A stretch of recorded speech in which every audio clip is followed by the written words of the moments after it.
Okay, so doing a little bit of work on the Metro. I'm going to be stripping the calipers off front and back and rebuilding them because they'd sat for so long. But I want to answer a question that I get a lot of time is how do you control a variable nozzle turbo on a gasoline engine? And I will tell you it is absolutely possible. I'm going to show this to you with the engine running simply because that way you can actually visualize it. Now it will get a little loud when I get close to it, but you're going to see what's going on. Now, the variable nozzles have an open and close setting on them, and it's continuously variable. That's hence the name. The nice thing about it is it allows you to have a continuously variable aspect ratio on the turbo, so you don't have to worry about it choking off at high RPMs. Now, how I did this was I took the standard GT2256V off of a Sprinter. I modified it for this engine. It's got a T3 flange.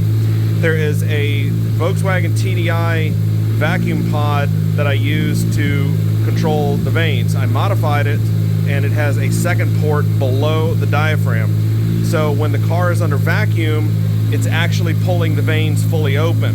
So that way there is no back pressure, it runs like there's no turbo there. As soon as you give it a little throttle, the vacuum drops, the vanes close.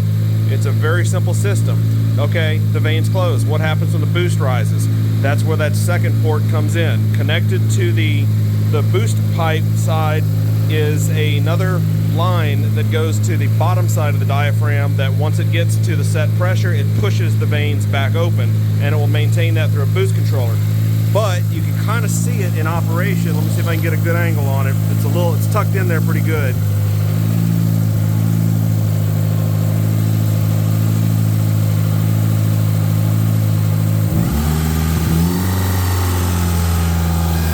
So here's the pod right here. This is the vacuum side. There's a check valve that's got a constant bleed in there. And there is the line that goes to the bottom part of the pod. So you can see there's basically two connections there.